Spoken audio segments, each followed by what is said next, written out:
I have seen my income triple. We have just hit £1 million. This is what you can expect it to look and feel like. I, as an owner of the firm, have got an extra 2.5 days per week. 5 till 8 I go into monk mode and I do lots of deep focus work.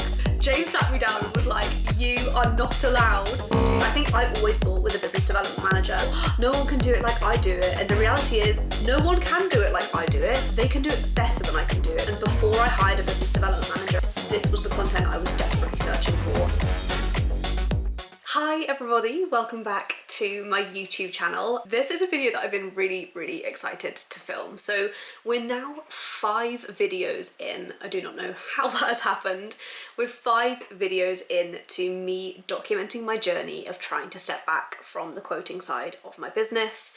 This journey is in an incredible partnership with GoProposal. And so GoProposal is the pricing and proposal software that we have chosen to send all of the proposals out of our business for the next 12 months. That is the tool that is literally helping me step back from the quoting side of my business. I think for so many people, we view software as a solution to a problem rather than seeing what opportunities we can get out of it. And so rather than just having a pricing software or a proposal software, we wanted to choose a software that would literally help me to step back from our business. When we started the journey, I literally had like 2 to 3 days every single week that were just completely blocked out of my diary, literally to speak to prospective clients in 30-minute slots back to back during the day. So I was speaking to like 25 prospective clients a week. As you guys know, if you're following this journey, we have just hit £1 million.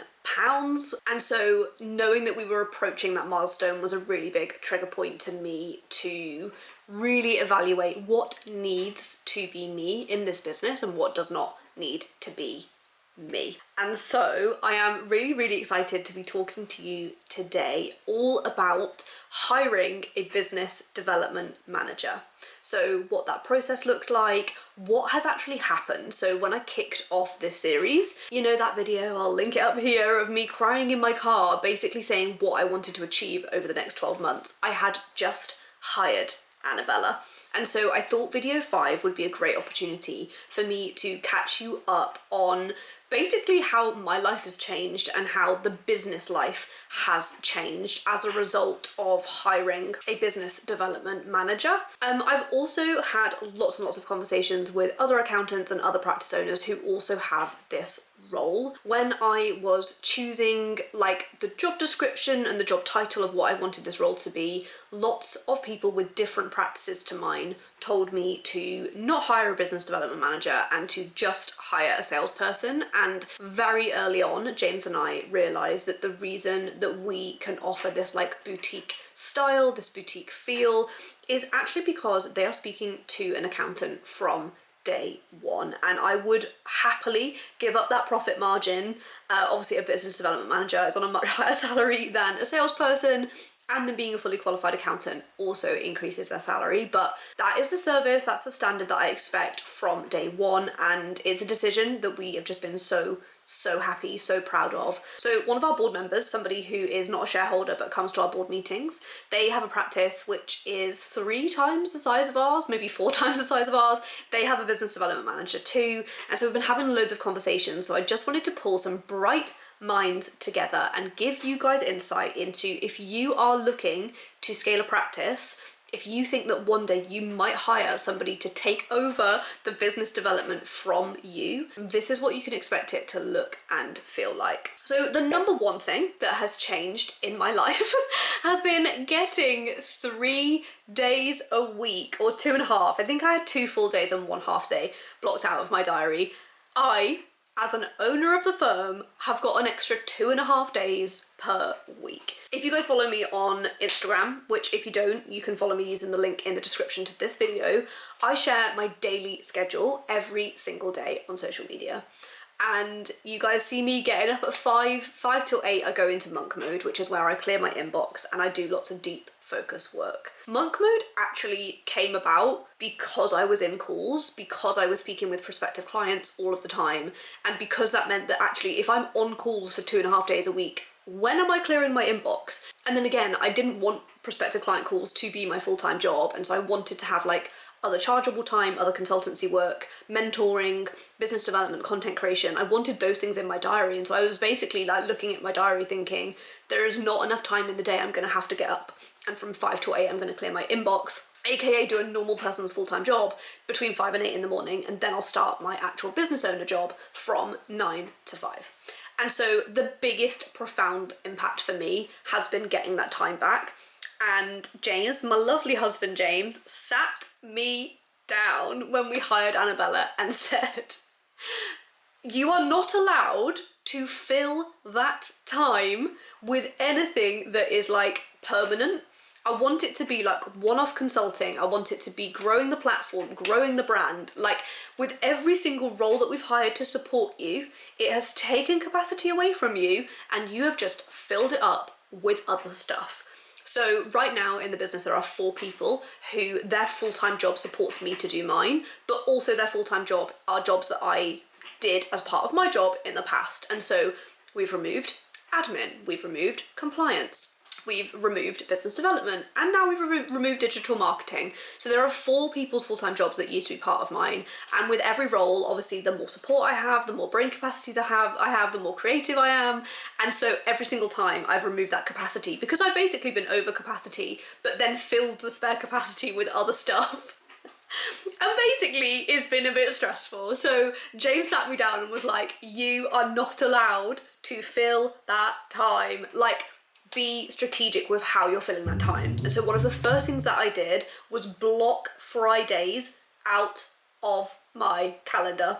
It does not sit well with me to not be working all of the time. I am a type A, overachieving, anxiety, caffeine fueled little ball of energy. And I actually spoke to my therapist about this yesterday, and she said, people who have brains like yours have the emotional intelligence and the sanity to be aware of the fact that they need more balance in their lives, but they also have a part of their brain which is data driven and tells them that operating at 110% and operating at 10,000 miles an hour has gotten them to where they are today.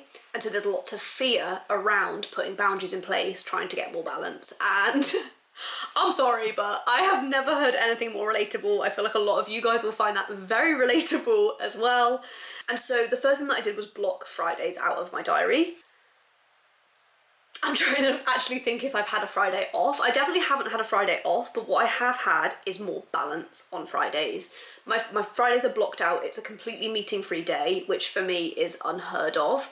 I try and focus on personal development, so I've started back with therapy on Fridays, which I love. I've started doing some Reiki and some mixed modality Reiki breath work, which I love. And so I've been trying to focus Fridays on relaxing and just trying to get more balance in my life, which for me, very often self-care is productivity. It could be clearing my inbox so that I go into the weekend feeling really relaxed. It could be content scripting, because actually I feel really sort of creative when I've got time in my diary.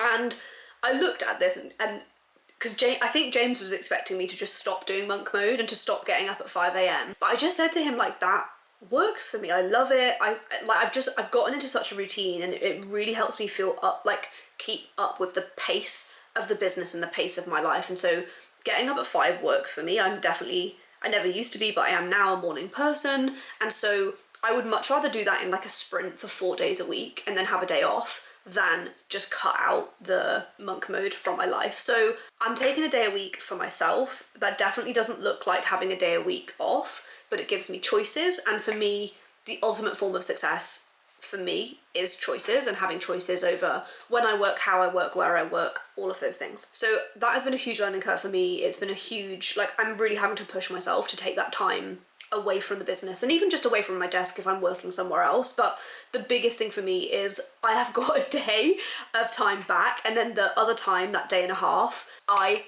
have seen so much change in myself, in my well-being, in my income levels. So accountancy is a 6-figure business on its own. So that's my personal brand, that is my speaking engagements, that's my content creation. I have seen my income triple. I have seen my income triple in accountancy with the brand deals that I am landing, with the speaking events that I now have time to do, with the networking events that I'm going to that are growing strivex. So in accountancy, which is my personal brand alone, my income has tripled.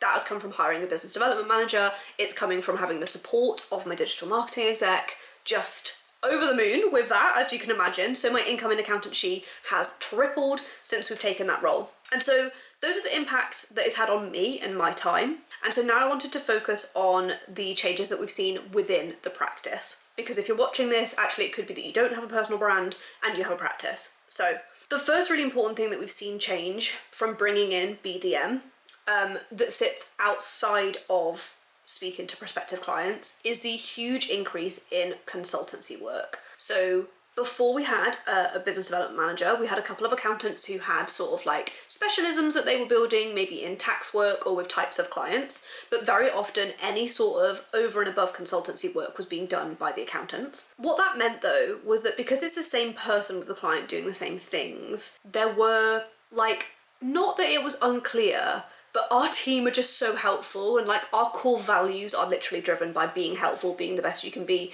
giving great service, going over and above, delivering a 10 out of 10. And what that meant is our team were delivering things that we should be charging for actually for free, and even just not delivering it in a specifically consultancy style way.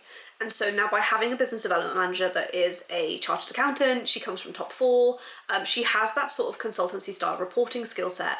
And so we've now seen a huge increase in tax consultancy, one-off consultancy. We do lots of company valuations. We help people understand the worth of their business. We do lots and lots of like one-off business development work with clients.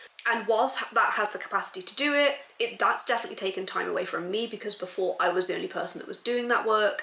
But having a dedicated team, we've now got like a services list and a menu that the accountants can refer back to, so they can bring that into conversations that they're having with clients. But the biggest thing is that by separating it, it feels separate. And I know that sounds really obvious, but it wasn't to us. Like, by separating it, by it being a different person, by it being a different team, it makes it very clear to the client that this is a different piece of work.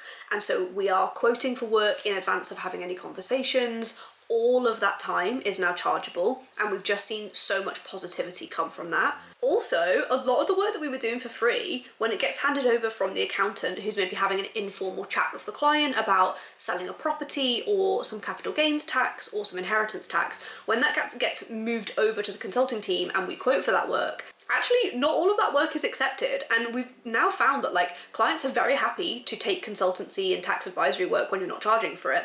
But if you charge for it, suddenly they're like, no, I'm okay, thanks.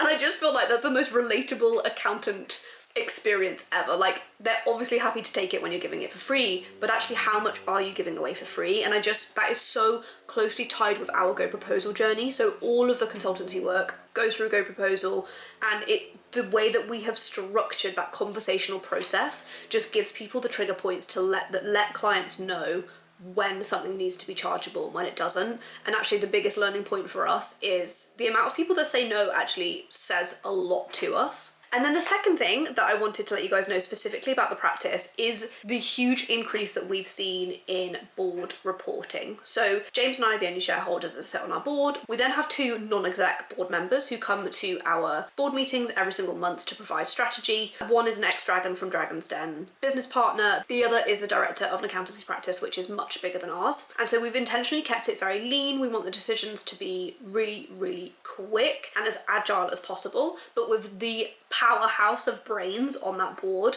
just makes board meetings incredible. And so we've basically gone from board meetings being me and James going through a P&L and a balance sheet, an agenda and a risk register, into we now have reports coming from every single manager within our firm. So the business development manager has developed a process, a reporting structure. She liaises with all of the other managers to get their reports in on time. And so now for board meetings, all of the board packs are going out to board members a week before the board meeting, so that our board meeting isn't just us going through stuff. We take every single report as read, which means that we assume that it's been read before the board meeting, and then that actually gives us an hour of great conversation, discussing stuff, challenging each other on stuff, just like so much amazing conversation. And so the board meeting, the board reporting, the structure of our board meetings has changed so much since having that role as well, mainly because the data that we're getting is much more accurate. Like, it's her full-time job and it was never mine. I think that's one of the biggest takeaways that I've had is I think I always thought with a business development manager and my role as the person that spoke to prospective clients, I always thought, oh, no one can do it like I do it. And the reality is no one can do it like I do it. They can do it better than I can do it because it's their full-time job and it was never my full-time job. It was just one part of my job. And so the increase in reporting that we've seen has just been absolutely incredible. The final thing that I wanted to talk about sort of ties into my time again, but again, back into the practice. My time is now completely chargeable. I used to find myself, especially with prospective clients, like, because prospective clients don't pay for their calls, I got used to that mindset of like, things that were in my diary weren't chargeable, and I'm now in the mindset of nothing gets in my diary if it isn't A, directly going to get me one step closer to my North Star and my long-term vision for the company and my personal brand, or it is chargeable. And so somewhere in between that just does not get in my diary. I've got team members for everything. If it's about a brand deal, you speak to digital marketing. If it's about consulting, you speak to the BDM before you speak to me. My time now has a paywall around it, and that has been huge. That was my TED Talk on how having a business development manager has changed my life, my business, my practice, and my well-being. I want to share this stuff because this is the content that I wish I had. And before I hired a business development manager and I was saying to people, like, should it be a salesperson? What should the salary be? What should the job description be? This was the content I was desperately searching for. And as always, I am so privileged, excited, and proud to be partnering with GoProposal. Our journey with GoProposal has just been such an incredible journey through storytelling, them giving us the freedom and the permission to share our story in this way, but also, as you can see, whether it's the tax consultancy, the board reporting, the data, and protecting my chargeable time, every single element of that that's changed our business has come from changing the software, moving over to GoProposal, and fundamentally implementing GoProposal into our practice. Thank you so much to GoProposal for sponsoring this video. If actually you want to see how GoProposal could change your practice too, you can use the link in the description to this video. If you've watched any of my content and you do decide to use GoProposal, please do come back to this video to use my links because it helps me to let GoProposal know who I send their way. Thank you so much for spending some time with me today. Thank you again to GoProposal for sponsoring today's video, and I hope to see you again very soon.